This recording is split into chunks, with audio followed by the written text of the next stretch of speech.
este mes, saquemos un rato y tengamos una línea de pensamientos sobre una frase quizás muy utilizada, pero muy utilizada y mal interpretada. Yo no sé cuántos de ustedes han escuchado la frase, Dios es amor, pero también es fuego consumidor. Dios es amor, pero también es fuego consumidor. ¿Me quiere que te diga algo? Dios es amor, pero también es fuego consumidor. Porque muchas veces esta expresión se utiliza, y voy a decir esto con respeto, a manera de distorsión hasta cierto punto para señalar, y si se usa incorrectamente a la hora de señalar, consciente o inconscientemente, estamos manipulando. Y aunque hay una cierta verdad dentro de la frase, y no voy a entrar en detalles de muchas de las cosas, pero sí algunas ideas de por qué se tiene que manifestar el fuego consumidor en nuestras vidas, aún habiendo una cierta verdad, como todas las cosas, y tengo un amigo que dice que Dios es bueno, siempre dice, Dios es bueno, nosotros somos los malos. Pues muchas de las cosas que nosotros tomamos, que pueden ser buenas, pues las sacamos de contexto y la utilizamos muchas veces para mal. Y esta es una de esas frases. Esta frase, muchas veces, dicha como si estuviera en la Biblia, como si fuera un verso bíblico, cuando no lo es. No es un verso bíblico. Es un híbrido de dos versos bíblicos y que coloquialmente, con el lenguaje evangélico, por decirlo así, se utiliza. ¿Un híbrido de cuáles versos? El libro de Primera de Juan. Si me acompaña el libro de Primera de Juan, muy rápido. Y sí veremos esto en detalles más adelante. El libro de Primera de Juan, el capítulo 4, el verso 8. Una vez más esta frase siendo una mala combinación de versos, y yo digo que es mala, porque hay gente que considera que es un verso bíblico, pero no lo es. El híbrido de Primera de Juan, el capítulo 4, el verso 8, dice la palabra del Señor. El que no ama, ¿qué dice? No ha conocido a Dios. El que no ama, no ha conocido a Dios. ¿Por qué? Porque Dios es amor. Dios es amor. El que no ama no ha conocido a Dios, porque Dios es amor, dándole un atributo a Dios. Dios es amor, dándole una cierta identidad a Dios. Hay versos de la palabra del Señor que en la interpretación y la revelación, por decirlo así, del Espíritu Santo en la vida del hombre, le da identidad a Dios. Dios teniendo una identidad definitivamente de amor. Pero mira entonces lo que dice el libro de Deuteronomio, el capítulo 4, el verso 24, que quizás este es el verso original donde se utiliza la expresión del fuego consumidor. Dice la palabra del Señor: porque Jehová tu Dios, Moisés escribiendo, porque Jehová tu Dios es ¿qué? Fuego consumidor. Ahora le da una identidad a Dios de fuego. En la serie de pensamientos, no voy a hablar del fuego, sí lo podemos ver más adelante, porque hay muchísimas expresiones en la palabra del Señor refiriéndose a Dios como fuego, al Espíritu Santo como fuego. Pero aquí, dándole una identidad en el libro de Juan de amor, y en Deuteronomio, dándoles identidad de un fuego consumidor. Dos versos que hacen ponerle una identidad a Dios y que hasta cierto punto es probada por los diferentes eventos, y aquí es donde quizás en la mente del hombre se vuelve complicado, es probada por los diferentes eventos que podemos ver en su palabra. ¿Por qué digo esto? Porque mucha gente justificará la expresión del fuego consumidor con el registro en su palabra de cómo en el Antiguo Testamento podemos ver ocasiones en que Dios va en contra del hombre. Se puede percibir como que Dios iba en contra del hombre. Carlos, ¿iba en contra del ser humano o no iba en contra del ser humano? Como he dicho en series anteriores, no puedo justificar a Dios. En el momento histórico, por lo que veo, por lo que leo, fue en contra del ser humano. Yo no puedo justificar el momento en que decide enviar un diluvio y que todo el mundo terminara.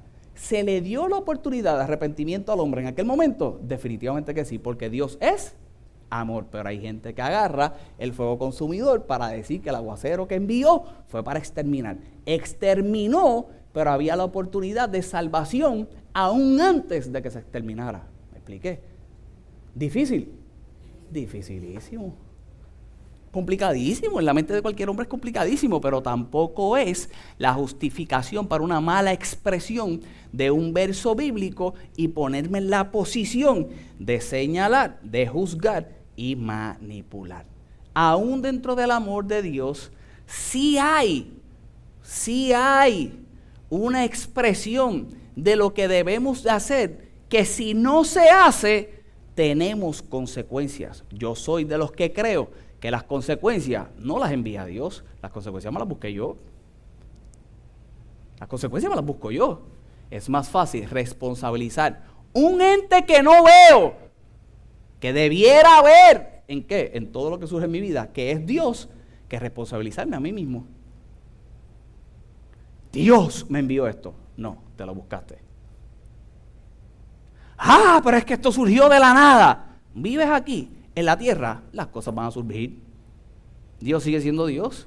Parte de los procesos, tienes que funcionar, tienes que trabajarlo. No te lo buscaste, alguien hizo que te lo buscara. Porque de las cosas que nosotros vivimos, la mayoría, si no son decisiones propias, fue una decisión de otro que me afectó. Lamentablemente. Pero por eso Dios no deja de ser Dios. Y por eso yo no tomo una actitud de responsabilizar a Dios. Y escucha bien lo que te voy a decir. Porque responsabilizo en el hecho de distanciarme de Él porque hizo en contra de mi vida, en vez de reaccionar como en una posición de que es Dios, magnífico, viene de Él, no importa, le sigo sirviendo y me dará la capacidad para poder superarlo y poder salir. Yo no voy a tocar el libro de Daniel, no tiene que ver una cosa con otra, pero cuando vemos a Daniel, cuando los meten en el horno de fuego, a él y a los muchachos, cuando entran a ese lugar, fue el ángel de Jehová quien los acompaña y los libra del lugar. No fue Dios el que los mete allí. No responsabilizan a Dios a que los metió allí, pero sí lo hacen responsables de que estuvieran con ellos. Y como estuvo con ellos, entonces salieron ilesos. No es lo mismo. Esa es la actitud que todos nosotros debemos de tener. No es el Dios condenador. Es el Dios que aún por lo que yo estoy pasando, Él es capaz de estar conmigo. Eso es grande. Y en esa es la dirección que yo quiero que llevemos este pensamiento en el día de hoy. Y definitivamente, una vez más, aunque el verso sea distorsionado, aunque los versos y ese híbrido sea distorsionado, no es un verso de la palabra del Señor, mucha gente lo utilice. De entrada tengo que decirte que Dios es amor, pero también es fuego consumidor.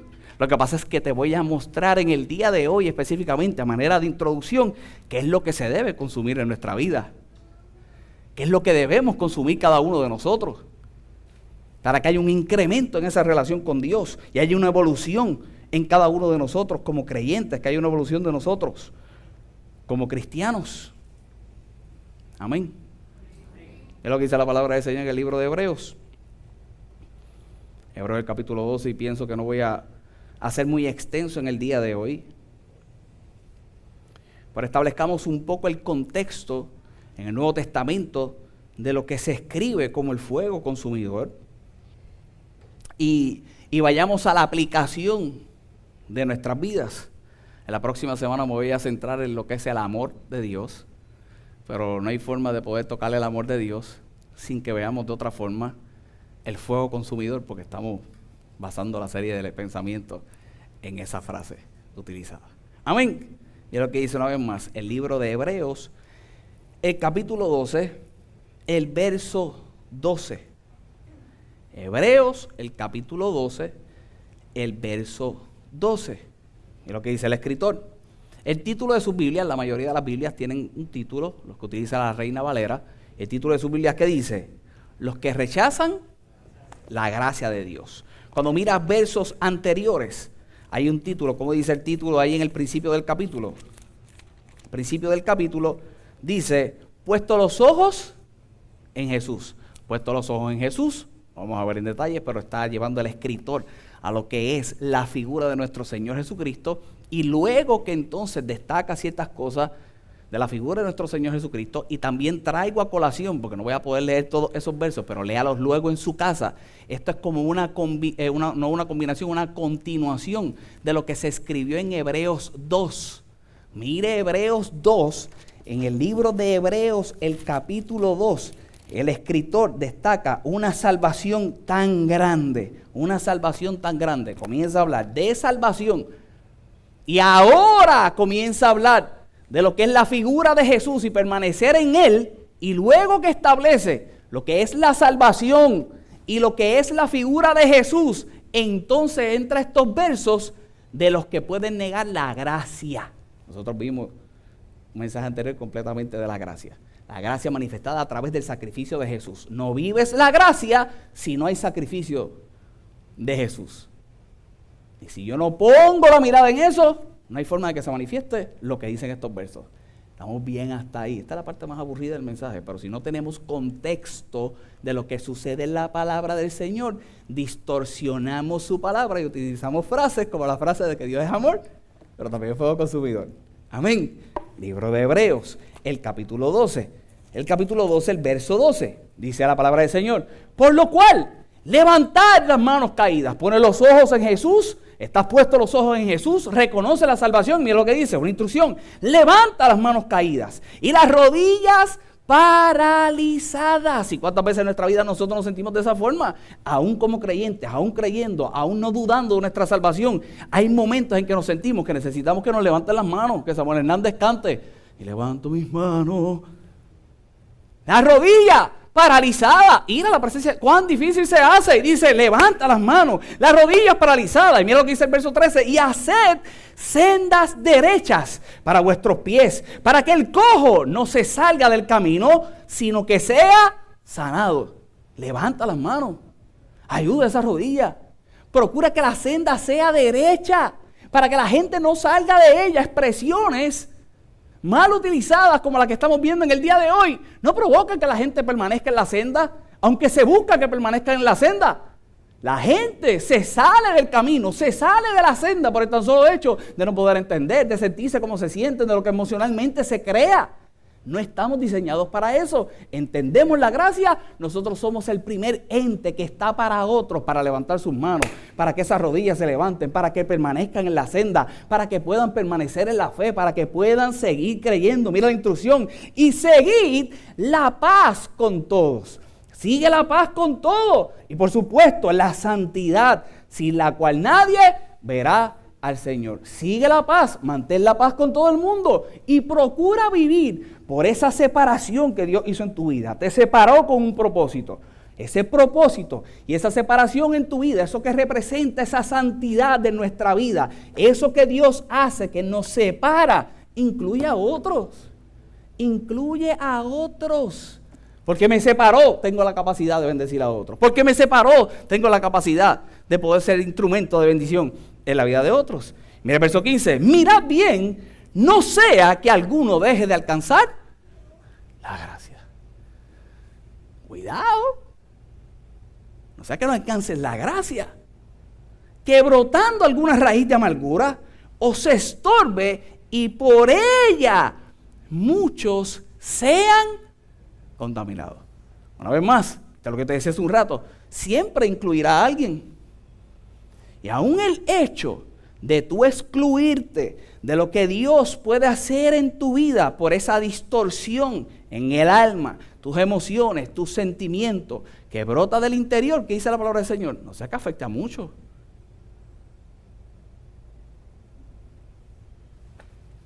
Difícil. Dificilísimo. Dificilísimo. No queremos familias amargadas. El primero amargado soy yo. No queremos trabajo amargado, pero el primero que lleva la amargura del trabajo soy yo. No queremos sociedades contaminadas, pero yo soy el primero, por lo que quizás hay en mi interior, sin reconocer todo lo que debo hacer en él, el que llevo contaminación al exterior. Complicado. Yo entiendo cuando la gente no se quiere congregar. Yo entiendo cuando la gente no quiere ir a la iglesia. Pero el reto que representa en mi vida por otros lo que es servirle al Señor. Yo tengo que felicitarte a ti. Yo tengo que estar orgulloso de ti. Tú debes de estar orgulloso de mí. Que estamos de acuerdo en que queremos que Dios haga una obra de continuo en nuestra vida, la que ya hizo en la cruz del Calvario, y cada día nos convence por el Espíritu Santo, y cada día nos las enseña, y cada día nos las muestra, y que estamos dispuestos a luchar, estamos dispuestos a hacer algo más, no solamente por nosotros mismos, sino por todos los que están en nuestro alrededor. Esa es la capacidad de cada uno de nosotros, la que tenemos que saber manejar, la que tenemos que creer y vivir por ella. Mira el verso 16, y mira qué complicado quizás se vuelve. No sea que haya alguno fornicario, profano como Esaú, por una sola comida vendió su primogenitura. Verso 17, porque ya sabéis que aún después, deseando heredar la bendición, fue desechado y no hubo oportunidad para el arrepentimiento, aunque la procuró con lágrimas. En otras palabras, no le dio el valor suficiente. No venda esto por cualquier cosa. Dale el valor que esto realmente requiere. Tienes que darle el valor en tu vida a lo que realmente es. Verso 18, porque no os habéis acercado al monte que se podía palpar y que ardía en fuego, a la oscuridad, a las tinieblas y a la tempestad, al sonido de la trompeta, a la voz que alababa, la cual las oyeron, rogaron que no se le hablase más. Verso 20, porque no podían soportar los que se ordenaba. Si aún una bestia tocare el monte, será apedreada o pasada con dardo. Verso 21, y tan terrible era lo que se veía, que Moisés dijo, estoy espantado y temblando, sino que os habéis acercado al monte de Sión. Toda la descripción esa que hace, está describiendo un momento histórico del pueblo de Israel. El momento histórico donde reciben la ley, donde reciben la instrucción de cómo debían comportarse. Y en medio de esa instrucción, si adelantando lo que quiero compartirte en el día de hoy, había un monte que tenía un fuego que literalmente a cualquiera le daba miedo y nadie se podía acercar. Había un hombre que iba, hablaba, y aún ese hombre que iba y hablaba con el mismo Dios tenía una expresión como la que vimos aquí. Estoy espantado y temblando. Era el inicio de una relación. Era el inicio, y esto soy yo. En teología, soy yo. Era el inicio de una relación. Era el inicio de poner en la mente de la gente cordura. De ponerle en la mente de la gente inteligencia, sabiduría. Vienen de ser esclavos. Vienen de ver una generación pasar y otra entrar ahora a tener que desarrollar. Esa fue la expresión en Deuteronomio. Se le llama en el libro la segunda ley. Porque era la gente, no que se quedó en el desierto y murió en el desierto, eran los que iban a conquistar la tierra prometida. Tienen que recibir una instrucción una vez más. Volvemos, porque siempre destaco esto. Un pueblo esclavo que ahora tendrían en sus manos riquezas, y con esa riqueza tendrían que hacer. Dime tú si no necesitaban cordura. Dime tú si no necesitaban dirección. Dime tú si no necesitaban que Dios se le apareciera de la forma en que se le apareció, porque en el día de hoy tú y yo vemos los resultados que aún apareciéndose en la forma en que se le apareció, cuando fueron a recibir la instrucción, hicieron lo que les dio la gana. Todos nosotros necesitamos la instrucción, todos nosotros necesitamos cordura, todos nosotros necesitamos estar muy centrados en lo que es Dios. Había un monte con fuego, se le iba a dar una instrucción, y aunque había un monte con fuego que daba miedo, que el que se acercaba podía morir, aún así cuando van a recibir aquella ley, esta gente cogió la riqueza, construyeron un Dios y a ese Dios empezaron a adorarle. No hay. Entonces ahora vienen estos otros, estoy adelantando lo que voy a compartir, pero en Deuteronomio, donde reciben aquel verso, se le está diciendo, espera, no puede funcionar así, dice la palabra del Señor.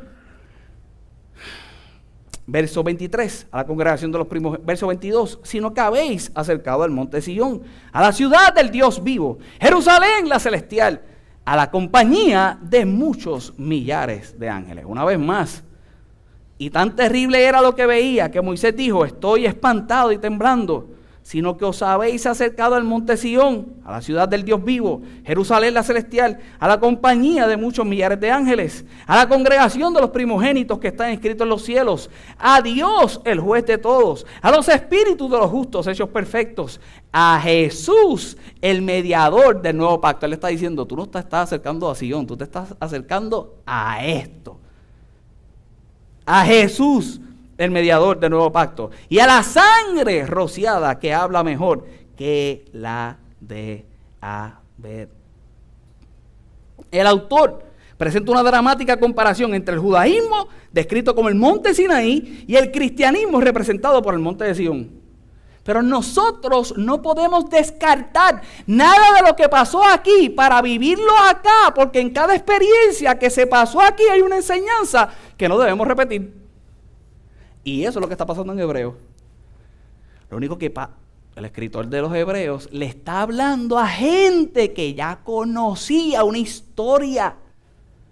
Tú y yo no. ¿Por qué? Pues somos boricuas. Somos boricuas. Y tú y yo no le vamos a dar el valor que le estaba dando esta gente cuando se le estaba haciendo esta narrativa para que entendieran un punto. La diferencia que había con Jesucristo. Vivieron aquello, experimentaron aquellos tus antepasados, esos que tú has escuchado a través de la historia, que vivieron, que sufrieron, que hicieron, que Dios estuvo con ellos, esos que vivieron a través del tiempo todo esto conmigo, esos que vivieron, lo que tú vas a vivir es mucho más grande. Entonces nosotros tenemos que entrar en el aspecto histórico, en el mirar, en el observar y darle un valor a aquello que sucedió para que entendamos la grandeza de lo que Dios hace en cada uno de nosotros. Porque tú y yo, cuando venimos a la casa de Dios, de lo difícil que surge en nuestras vidas, es que nosotros no pensamos como nación. Nosotros pensamos como individuos. Esta gente tendría que pensar como nación. Por eso hasta el día de hoy, sus principios son como nación. Y donde quiera que tú estés en el mundo, trabajan como una nación. Y tú llegas de una forma y ellos son los primeros que Los judíos. Tú eres judío, llegaste. Se comunicaron contigo, te ayudaron, buscaron. Porque piensa, nosotros pensamos como individuos. Por eso todo este contexto, para llegar a esto, dice la palabra del Señor, en el Sinaí, definitivamente, como te decía hace un rato, Dios pone leyes. Para mucha gente, el antiguo pacto en su vida, lo que trae es miedo, lo que trae es separación. No era así, pero aún así, es lo que yo te decía hace un rato, era la dirección. Aún así, el nuevo pacto establecido en Jesús, en su sacrificio, definitivamente en nuestra vida trae abundantes bendiciones, pero aún con las abundantes bendiciones no nos exime de todas las responsabilidades que tenemos que tener para entonces poder vivir en ellas. El fuego consumidor, no voy a adelantar lo que voy a predicar, pero el fuego consumidor no es esta frase para juzgarte, señalarte y que no hagas nada. Es que nosotros estemos conscientes de lo que ya pasó en nuestra vida a través de Jesucristo, en las bendiciones que tenemos, pero los responsables que tenemos que ser para poder vivir en ellas. Hay una gran responsabilidad en cada uno de nosotros. Mira lo que dice entonces el verso 25. Definitivamente se manifestó la ley. Definitivamente hay dirección. Definitivamente yo le llamo que por amor Dios comienza a darle precauciones al hombre. Mantente aquí. Honra padre y madre. No mates. Mantente aquí. Empieza a darle precauciones. Empieza a darle un juicio. A Moisés se le llama un legislador. Definitivamente se le llama legislador porque se establece en unas leyes. Eran unas reglas. Eran unas precauciones. Hey, cuidado. Pero esas precauciones todas fueron por amor. Mira lo que dice el verso 25. Mirad que no desechéis al que habla. Por eso todo el contexto de lo que te acabo de dar. Mirad que no desechéis al que habla. Porque si no escaparon aquellos que desecharon al que los amonestaba en la tierra, mucho menos nosotros si desecharemos al que amonesta desde los cielos. Aquí hay un montón de elementos escatológicos que yo no voy a entrar. Yo lo que quiero es que vayamos a lo práctico. Usted estudie, evalúe, otro día podemos hablar de ello, porque requiere... Y los domingos no son para eso. Amén. Y lo digo como disclaimer porque no voy a entrar en ello. Hay gente que tiene conocimiento, pero aquí hay un montón de elementos escatológicos. Hoy vamos a lo práctico. Y como hay gente que nos ve a través del YouTube, a través del Facebook, y hay un sinnúmero de maestros que les encanta corregir, hoy hago el disclaimer que estoy yendo a la aplicación del día a día en nuestra vida. Amén.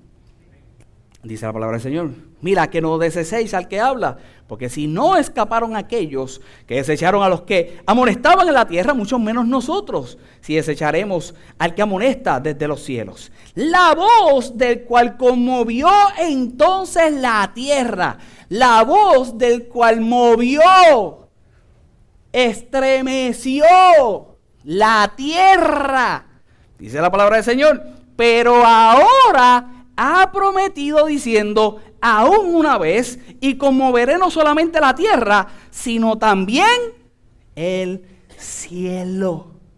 Mira esto, y aquí es donde digo que está el elemento escatológico, que la gente incluiría, que yo no voy a incluir. Voy a traer lo práctico. Él dice: hay uno que movió la tierra. Está hablando de lo que pasó. Todo lo histórico que te traje. El Jesús que nosotros vemos manifiesto en nuestra vida, hoy, aquí y ahora, estuvo de siempre. Siempre estuvo. Dios, Jesús, mueve la tierra. Y ahora el escritor está diciendo: lo que viene es que no mueve la tierra. No solamente mueve la tierra y mueve el cielo. Un solo mediador entre Dios y los hombres. Un intercesor ante la presencia, a la diestra del Padre, nuestro Señor Jesucristo. Se mueve la tierra, se mueve el cielo. Nosotros tenemos que ver esto de una forma y dejarlo de ver de otra. Nosotros tenemos que ver esto como una promesa y dejarlo de ver como una amenaza. Una vez vemos la voz la cual conmovió entonces la tierra, que movió la tierra, pero ahora ha prometido diciendo: una vez y conmoveré no solamente la tierra, sino también el cielo. Nosotros, lo que vamos a ver más adelante, una vez más, tenemos que dejarlo de ver como una amenaza y verlo como una promesa. Ha prometido. Voy a ir a un lugar. Mira lo que dice el verso 27. Y esta frase, pues aquí entonces centro los pensamientos. Aún una vez indica la remoción de cosas móviles como esas cosas hechas para que queden ¿qué? Las inmóviles. Se menea la tierra. Ahora la promesa es que no solamente se menea la tierra, se menea la tierra y se menea el cielo. ¿Para qué? Para que las cosas móviles salgan y se queden las inmóviles. Hay muchas cosas que nosotros pasamos en la vida y la mayoría de ellas le echamos la culpa al diablo. Y es la tierra y el cielo que se mueve para que las cosas móviles de tu vida sean sustituidas por las inmóviles.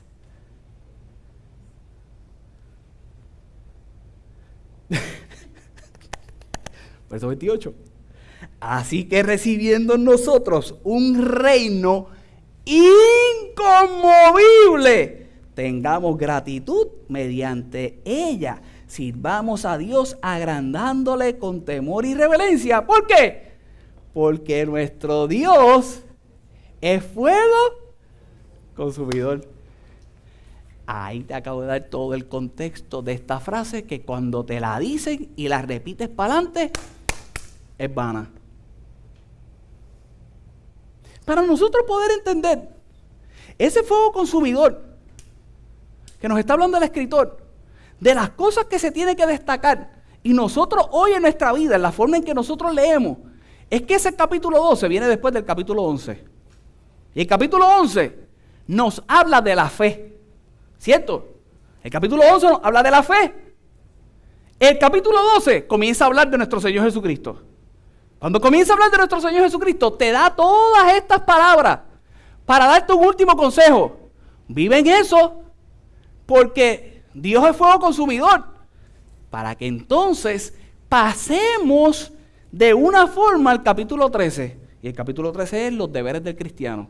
No puede haber fe si yo no entiendo lo que te estoy enseñando en el día de hoy, para que entonces viva como debe vivir un buen cristiano. ¿Y cómo debe vivir un buen cristiano? El buen cristiano sabe que el fuego consumidor lo que provoca en su vida es tener la conciencia suficiente que aunque se estremece la tierra, estoy pendiente que el cielo también se estremece, pero el cielo se estremece para trabajar en mi favor, y que todo lo que en mi vida parece movible se vuelve inmovible, y son tus emociones las que se afectan, y son tus pensamientos los que se afectan, y eres tú en que en tu vida, cuando se comienzan a dislocar las cosas y tú piensas que las cosas están temblando, dejas de hacer lo que tienes que hacer y se deja de manifestar en tu vida lo que se tiene que manifestar por el tan solo hecho de estar consciente de lo que Dios quiere en tu vida. Es que se consuma todo eso. ¿Qué es consumir? Consumir, esa palabra en el original es consumir por completo. ¿Qué es consumir por completo? Que antes, cuando había un shaking en tu tierra,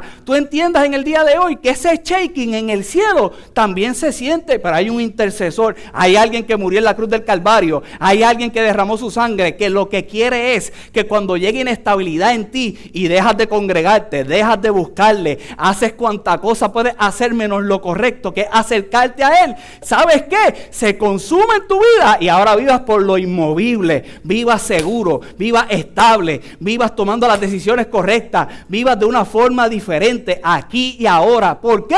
Porque el cielo también operó, porque el cielo también dijo, porque del cielo vino una instrucción, ya sucedió y respalda todo lo que pase aquí en la tierra. De las primeras cosas que yo quiero destacar en el día de hoy, y no es muy complejo mi mensaje, a pesar de todo lo histórico que te pude haber mostrado, es que en tu vida, por más que tú pienses que se está meneando, que se está tambaleando, en Dios hay una seguridad que del cielo ya se ha manifestado, y aquí ahora tú vas a ser estable, aquí ahora tú vas a ser inmovible.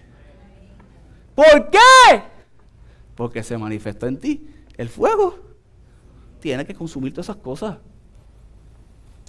Todos en la vida pasamos por ese proceso de que se tenga que consumir la duda.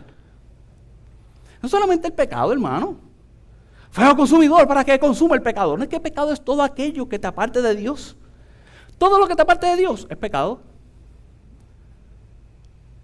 El problema es que frases como esta siempre las han utilizado una vez más para la manipulación. Y yo lo digo una y otra vez cada vez que voy a utilizar esta expresión. Hay gente que dirá, yo no tengo que congregarme. Magnífico, cierto, no tienes que congregarte. Pero cuando te congregas, te acercas a Dios. Lo que pasa es que hay gente que cuando te dice, es fuego consumidor, es para fastidiarte porque no te congregaste y no entendió que tuviste esta razón o esta otra razón. Lo duro es cuando tú te separes de Dios, aún sin congregarte, aún congregándote y no tengas esa relación con Dios. Por eso enseñamos a orar, por eso buscamos otros principios, por eso estudiamos la palabra, por eso vamos un poco más allá, por eso nos vamos apasionando por otras cosas en nuestra vida, para acercarnos más a Dios. Esa palabra consumir, en el hebreo, y le voy a escribir ahí porque no sé hebreo, es kalá. No sé si lo pronuncio bien. Aquí tú sabes hebreo, tú sabes un poquito de hebreo. No sé si se pronuncia así. Pero tiene varias implicaciones en la Biblia.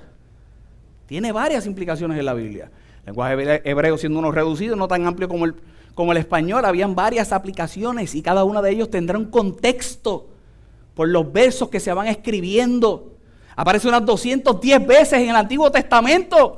En cada experiencia teniendo un significado, en cada experiencia teniendo para nosotros una enseñanza. Y mi oración es que muchas de ellas definitivamente se manifiesten en nosotros. En la traducción esa palabra, lo que significa es cesar. En la traducción esa palabra, lo que significa es desvanecer. En la traducción, esa palabra lo que significa es concluir. Muchas de las cosas que en el día de hoy menean tu vida y estremecen tu vida es porque tú no has decidido concluir.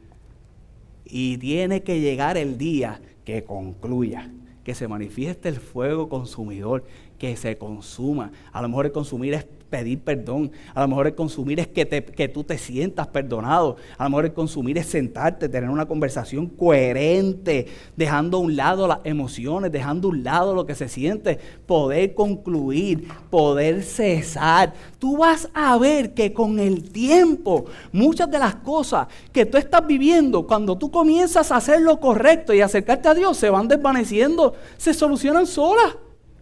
Y no es que se solucionaron solas, es que tú comenzaste a hacer lo que tenías que hacer para que entonces se produjera lo que se produjo. Y tú vas caminando y tú ves, ay mira, ¿cómo saldé esta deuda? Y tú ni pensabas que la podías saldar. Y como Dios te dio la capacidad de poder hacer, y cuando llega el mes número 72, llegó el residual. Ay Dios mío, Padre. Y cuando llega el residual, vas a la cuenta de banco y dices, tengo los chavos. ¿Qué hago? ¿Refinanceo o la saldo? Poco a poco se va desvaneciendo. El fuego consumidor desvanece. El fuego consumidor pone un detente, pone un cesar en tu vida. El fuego consumidor pone un concluir. El fuego consumidor completa. Completa cosas en nuestra vida. ¿Ya vieron que el fuego consumidor no es tan malo? El fuego consumidor en cada uno de nosotros nos hace hacer para cesar y que puedan esas cosas que distorsionan nuestra vida llegar a su fin. Yo no sé qué es lo que tú estás pasando en el día de hoy. Yo le pido a Dios que tú puedas entender su poder, lo que ya Él hizo, lo que estableció, lo que se manifestó. De continuo se puede manifestar en nuestra vida y que te acerque cada día más a esa conclusión. A esa conclusión. No sé qué se tiene que desvanecer, no sé qué tiene que concluir, no sé qué se tiene que consumir. El Dios del cielo sí lo sabe. Cuando nosotros miramos esa palabra consumir, y yo creo que de las definiciones o traducciones más importantes para mí, es el hecho de que cada uno de nosotros en nuestra vida debemos tomar y determinar decisiones firmes. Y yo le pido al Señor en el día de hoy que en tu vida surja una decisión firme. Hasta aquí llegó esta tristeza. Hasta aquí llegó esta amargura. Hasta aquí llegó este dolor. Hasta aquí llegó esto que me causa esto. Hasta aquí llegó, se consume. El escritor se haya referido a eso, o no se haya referido a eso, haya sido una expresión de miedo, haya sido una expresión de miedo, porque habrá quien me dirá, no, espérate. Él lo que está diciendo es que si no sigues todo esto, que tengas cuidado porque Dios es fuego consumidor. Magnífico. Hoy no consume como nosotros estuvimos acostumbrados a verlo consumir.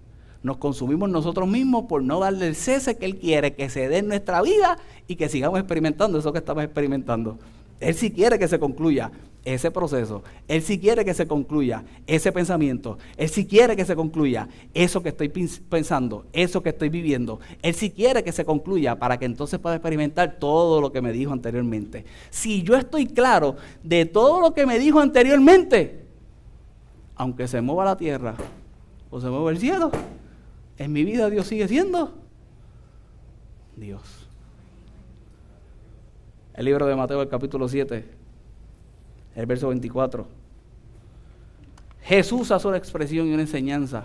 Esa es la palabra del Señor, el capítulo 7, el verso 24. Hablando quizás de esa estabilidad. Hablando de esas cosas firmes. Él dice en ese verso 27 que estuvimos leyendo hace un rato, para que todo permanezca, para que permanezca lo inconmovible, para que permanezca lo firme, para que nuestra vida experimente esa firmeza.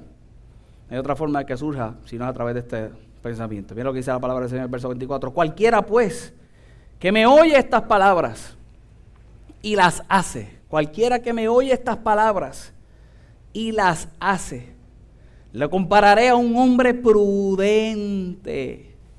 El que sigue estas palabras es un hombre prudente. Eso es lo que te decía al principio.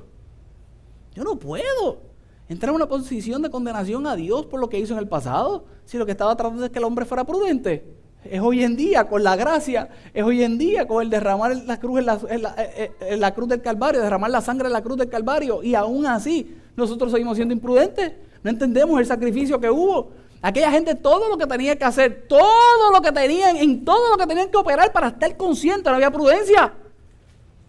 Y él dice una vez más, cualquiera que oye estas palabras y las hace, le comparo con un hombre prudente que edificó su casa sobre la roca. El hombre prudente edifica su casa sobre la roca.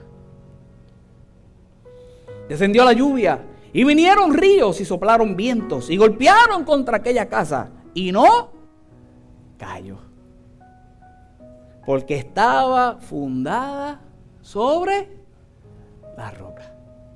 Verso 26. Pero cualquiera que me oye estas palabras, ¿y qué dice? Y no las hace. Cualquiera que entonces oye estas palabras y no las hace, lo comparará a un hombre insensato, que edificó su casa sobre la arena.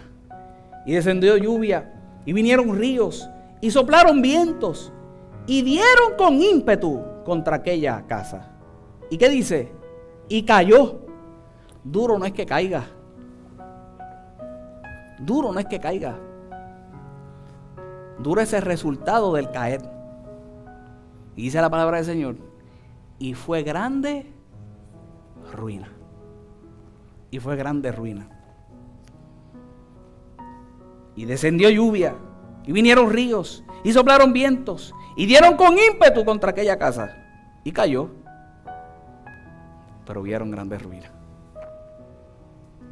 Hubieron grandes ruinas. Si yo te digo a ti vida arruinada, yo no sé quién viene a tu pensamiento, pero estoy seguro que si yo te digo piensa en alguien que tú consideras que su vida ha sido arruinada, en la mente de todos nosotros alguien llega. Peligroso es que yo considere que esa vida arruinada sea la mía. Mi oración, por supuesto, que nosotros tengamos la sensatez, que nosotros apliquemos la palabra para que seamos prudentes, que nosotros edifiquemos nuestra vida sobre la roca, porque la tierra tiembla, mi tierra tiembla. Y la promesa no es que solamente la tierra tiembla, la promesa que tengo hoy es que la tierra tiembla, pero el cielo también. Si en el cielo está temblando y mi tierra tiembla, soy prudente y mi vida está edificada sobre la roca, sobre Cristo y el seguir su palabra. Yo soy estable. Yo soy estable. Somos humanos y tenemos un desliz. Te cae. Esto no está en la Biblia, pero debería estarlo. Te cae. Coge la maderita, coge el martillo, coge el clavo y vuelve y construye. Pero que nunca tu vida la consideres en ruinas. Y aún si llegas hasta este lugar o tú me estás viendo en el día de hoy y tú te sientes arruinado, yo le pido a Dios que sea arropado por el fuego consumidor. El fuego consumidor que hará que esa vida tan valiente, que hará que esa vida que se menea de aquí para allá sea una estable. Pero te toca a ti, nos toca a cada uno de nosotros tomar las decisiones que debemos tomar para darle cese a aquello que provoca eso en mi vida. En Fuente de Agua de Cagua, ninguno va a estar en ruina. Siempre estaremos edificando. Ninguno en ruina. Todo en la roca. Problema. ¿Sabes cómo se acaban? Más allá del sol, más allá del sol. Yo tengo un hogar, bello hogar, más allá del sol.